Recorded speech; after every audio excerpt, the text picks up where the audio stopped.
welcome to Treasures of Mount Shasta. I'm your host, Michaela Cordeo, and this week we have a special treat. I have a new friend, Mira Rose, who has been coming to Mount Shasta for over 30 years and is a regular visitor. Part of the richness of what we have to offer and share with the world is the many spiritual teachers, artists, and musicians, not just the ones who live here, but the ones who are regular visitors. And we're overjoyed to be able to share this richness with you. And our title is based on the Japanese tradition. In Japan, they recognize certain rare artisans and artists and craftsmen who have a unique and incredible talent as national treasures, and that's how I feel about our guests. So I'd like you to welcome Mirra Rose. Thank you so much for being here. Thank you. Mira is a channel for the Divine Mother, among others. She'll tell us more about that. But we're going to be devoting our talk to the subject of channeling, and she may grace us with some direct channeled material, although she tells me that when I ask her questions, the answers will be channeled. So it's a different, everybody channels a little differently, and I've been promising over many shows to talk more about channeling. So this is today's subject. So welcome, and now is your chance to get a word in edgewise here. It's my joy and my honor to be with you, Michaela, today, to be on this show, and also to speak about this subject because it is becoming a very important aspect of our life here on planet Earth. As human beings become more telepathic, and as we rise in consciousness, then our lives become channeled in the sense that we begin to allow the soul to stand in the front of our consciousness. Yes. Well, that is one of the lessons that I've had as a channel, is that that presence would be with me, but it was more in the background often, and then it would sort of what I called come forward when, yes, on occasion when required. And that is a step on the way of learning to align with your own higher self and your own indwelling presence, and to be able to say, as Jesus said, I and the Father are one, or as we now also say, I and the Mother are one. Yes, yes. Indeed. We are. Yes. So tell us a little bit about your background. I know you've had everybody has a wonderful story, so tell us a little bit about who you are, how you came to be, what you're up to, etc. Well, it is really a grace that was given to me in my life because my life was so difficult. Oh, yes. Very difficult. And I think that without this grace, I have no idea what would have happened to this personality. No yes, idea. well, many, what we call the light workers, had the experience of very difficult childhood. Yes. And in addition to that, they often felt that they didn't belong. They didn't feel like they belonged on Earth in their family. They just like, who are you? You yes. say you're my family, but I don't know you. And myself, I think I was 30 before I arrived in a community where I felt like I belonged, which was a nice experience. But when I moved to Mount Shasta, then it was the most home place for me. So, and each of us, when we find that right place, it is a coming home. Yes. So you've been guided to a wonderful place.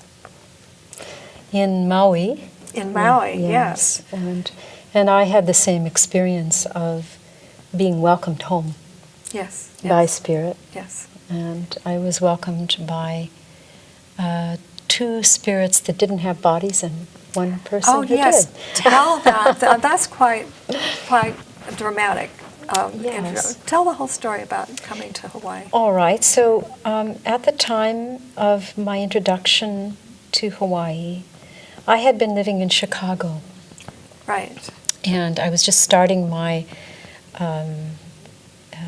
adventure of channeling, and it had only been at it for a couple of years. And in the November time, I received a message that by February I would be in Hawaii. Yes. And I thought this was very strange because I had no intentions in that direction. Don't want to go to Hawaii, Yeah. which is odd for somebody living in Chicago in the winter, but okay. Yeah, I had no means really to didn't go. know how to get there. Yes, and so I just dismissed it. I said, "This is very nice information, but I have a hard time believing that." Yes. And my guides told me that that was fine. It would happen anyway. Oh, nice. That was very kind of them. Another example of grace. Yes, indeed. So in February, I received a phone call from some dear friends who said, we are going to visit Maui, and we're going to stay for 1 week in the Four Seasons Hotel. Would you like to come with us? And I thought about this for a few seconds. A few whole seconds, yes. It's like, I think this is the message, okay? And I said, of course I'd like to come. Yes. So while we were en route, we were in the plane over the ocean, and we were getting close to the islands. Yes. And my dear friend was sitting next to me in the airplane seat, and I said, I feel the presence of a spirit coming in that wishes to speak with us. And she said, well, go ahead. Mm-hmm. So I tuned in, and I felt this wonderful presence, this large presence. And I said, who are you? And the being said, I am Haleakala. Haleakala. Haleakala. The mountain. The mountain. The spirit of the mountain. Yes. And I am a portal to the fifth dimension. And through my portal, in the coming years, many of the new star children shall arrive on the planet. Mm-hmm. And I wish you to be here to help escort them in. Fantastic. And so that was the message. And then that energy faded out, and lo and behold, another one came. Yes. And this time, I saw a vision of a huge woman who looked to be about 50 or 60 feet tall. Yes. And she was nearly naked and dancing hula, and full of love, full of sensuality, full of joy, full of beauty. Wow. And she just radiated love to me. And I said, who are you? Yes. And she said, I am Mama Maui. Welcome. Mama Maui. Welcome. Aloha, welcome. So when I arrived, I was telling this story to some of the people who live in Maui. Yes, sir.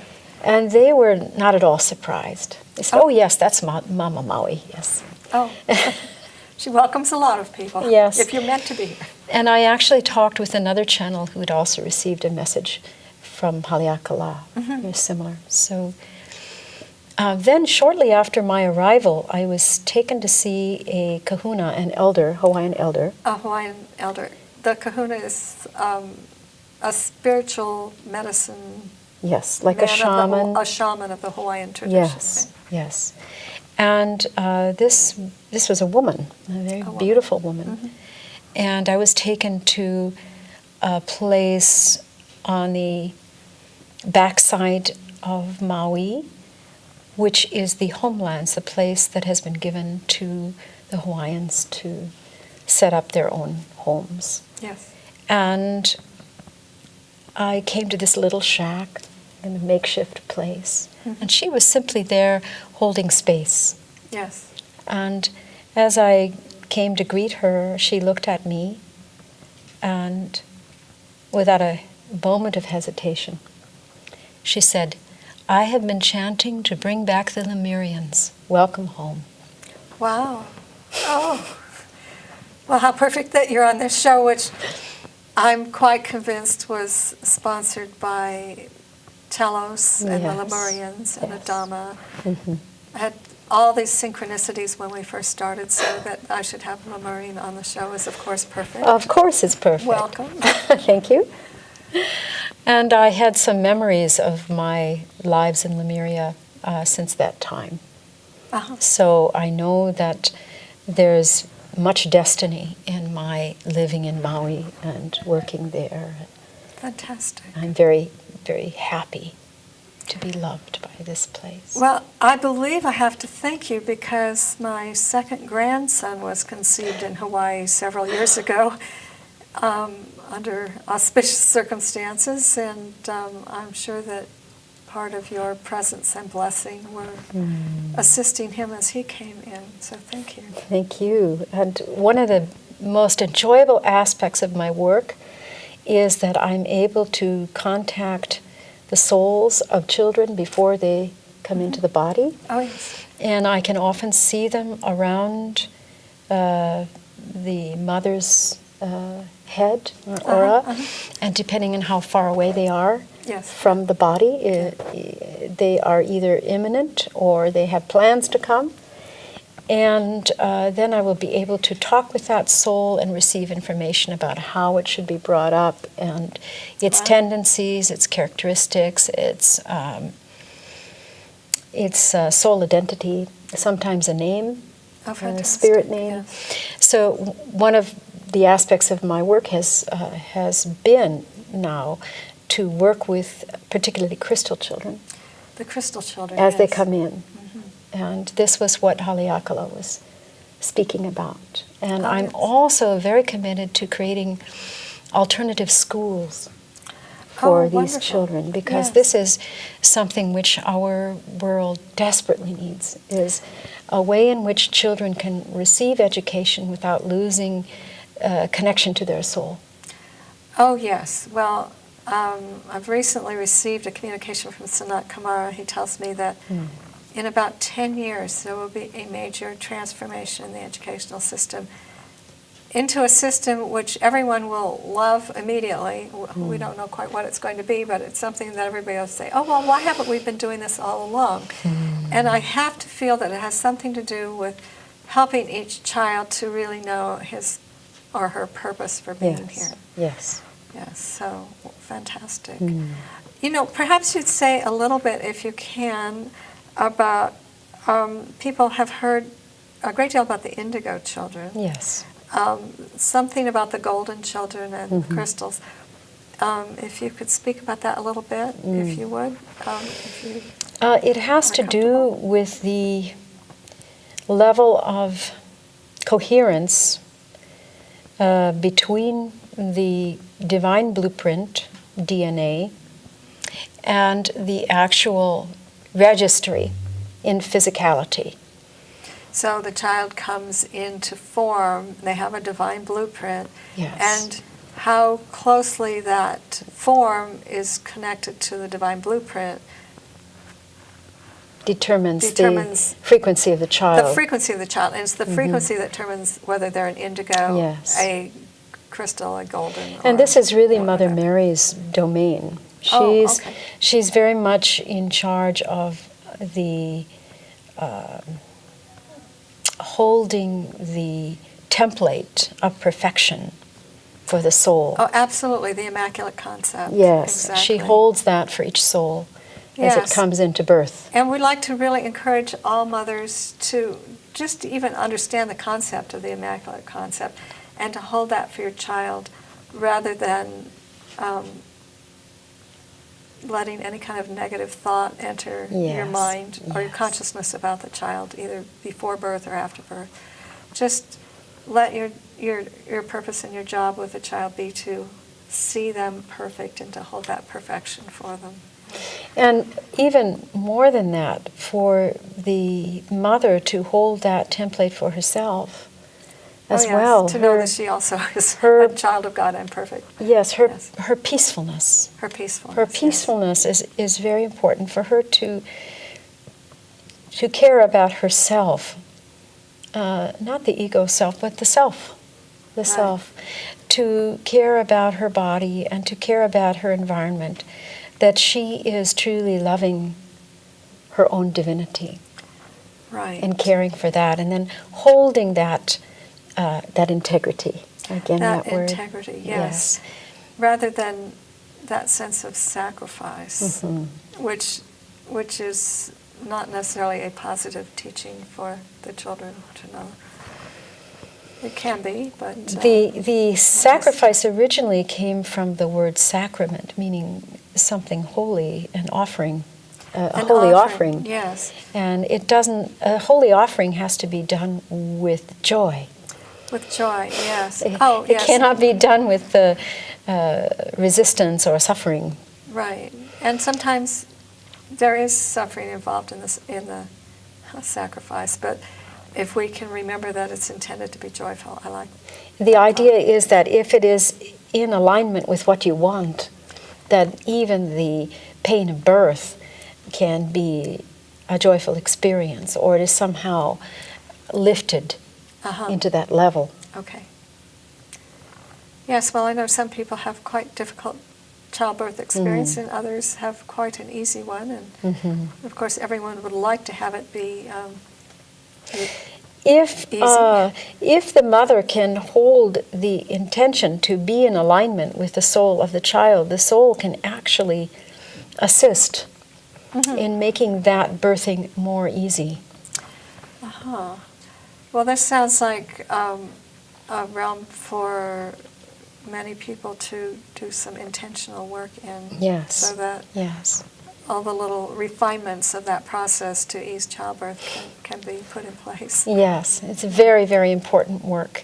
And on our island of Maui, we connect with the dolphins and the whales and receive a great deal of assistance with regard to birthing from the Cetacean Nation. The Cetacean Nation. Yes. They have been holding that Immaculate Concept for the birthing of humanity and for many species on the planet for a very long time. Oh, that's wonderful. And as human beings evolve, we are going to be moving into taking that responsibility ourselves. That's right. So this is a great gift of being on Maui, to be able to be close to the Cetacean Nation. Yes, yes. Who keep the harmonics of birth on all levels, not just physical birth, but birth into spirit. They hold that in integrity. Yes.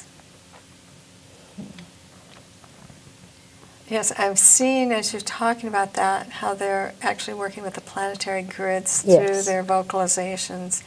And we could actually assist them, if we knew what they were doing, to tune in when one wants to work with the planetary grids, just tune in and ask for the whales and the dolphins to be of assistance in focusing the frequencies and the correct harmonics in balancing and strengthening especially the new planetary grids.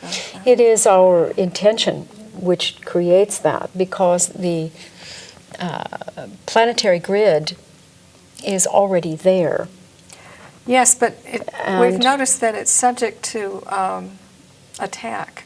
Well, I guess attack's not quite the right word, but it can be damaged somewhat by some of the discordant thoughts and energies on the planet, and so conscious assistance with that is helpful.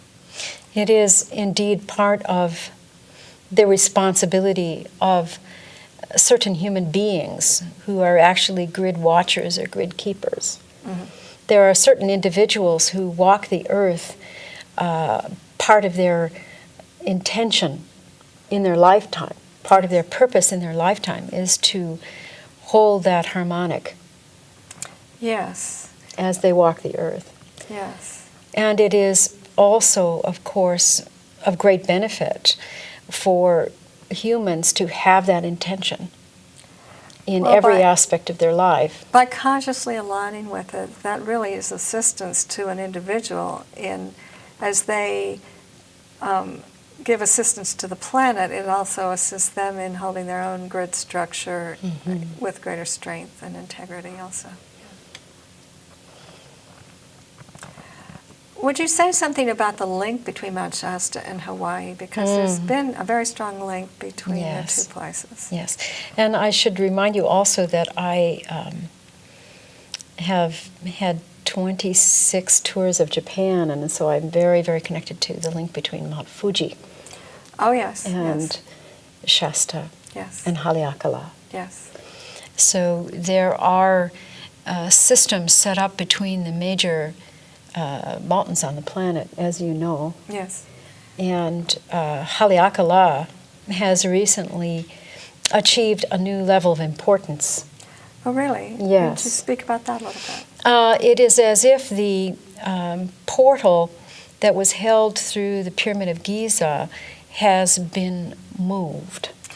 Yes, well, they spoke some time ago that because of unrest in the Middle East, that they were closing some of the access points through the pyramids there. So it's been actually moved to Haleakala. Haleakala is holding a new status. Oh, good. Yes, Excellent. a new status. And it is aptly named the House of the Sun. The House of the Sun. That is what Haleakala means. It means the House of the Sun. Wow. Well, when I was first on my spiritual journey, I realized why people worship the sun. Because the sun has a divine being that ensouls it, just as Earth has a divine being that ensouls it. And it has the responsibility for the entire solar system. And so we are naturally sun worshipers because we worship that presence of God that watches over us from that level of consciousness. That's right. That's right. Yes, so Haleakala is a focal point for that. Indeed. Yeah, Yes. wonderful. Very beautiful presence on the planet. And it's an honor to live within the auric field of Haleakala. Oh, yes. Oh, yes. So that's a great joy. Well, I'm seeing that there's actually a focus of energies that comes in through Haleakala and is stepped down onto the planet. So it's actually directing, I guess you could say, transmissions of energy and information to various places through that portal. Yes. And I've been working with a group of meditators for a number of years, working with that grid system. Fantastic, yes. Well, there are many, many people on the planet who've been doing this planetary work with the grids, with the planetary chakra points, the acupuncture points of the planet, and so on. And mostly they don't know one another. And at some point, I have hopes that our planetary consciousness will be such that we can come together and share. But there's been purpose for our not knowing one another. And I'm not sure that that purpose is complete yet. But I look forward to the time when it's complete and we can get to know one another better, more consciously. And one of the things that's happening now is the awakening of the indigenous elders. They're coming forward and saying the time is now for them to lead the planetary ascension, because they have long held within their consciousness the connection to the Earth center. Oh, that will be fantastic. I know that there are people who've been working to link the different groups of indigenous people. There's a man in Sedona who's been doing wonderful work, Adam Yellowbird. He's connected many of the elders and had many come together. I happened to attend one of his gatherings. Well, our time has flown, and it's been really wonderful talking with you. We didn't cover nearly as many things as I had hoped to. And maybe we'll have another chance. And we will have another chance. Yes. But I wanted to, if you could say, we have a few minutes left, you could say, one of the things I did want to cover is how people can identify good channeling, so to speak, how they can be discerning, in both for themselves in their own process and from another. There is the principle of resonance, which is the ringing of a bell inside your heart, the knowing, the instinctive feeling. This rings true. This rings true. This yes. rings true. This brings a feeling of peace. There's a definite physiological experience that happens in the body. Some people have a truth shiver. Yes, there is. You have to learn to identify your own particular signal. Yes. And when you receive that signal, you know, yes, this is for me. Yes. This is right. Yes, and I try to tell people if it doesn't feel right to you in the moment, you can set it aside. It may be right for you in 10 years or 10 minutes, but if it isn't right for you right now, it's okay to set it aside. Because as we were saying earlier when we were chatting, to go with one's own personal integrity and knowing is what we're all about learning. So is there one last thought you'd like to leave our viewing audience with before we close? All right. Before we began this program, you and I were talking about love. And we knew that this was the one indicator of true integrity. Love. Love. Yes. When you feel that feeling of frequency, you know you're on the right path. That's right. So we'd leave all of you with that thought. Turn to your heart. This is a time of so much change and transformation and letting go. Keep that sense of love in your heart. Let it lead you forward on your own journey in your own perfection. And we ask that God bless you all and keep you safe on your journey. Aloha. Aloha.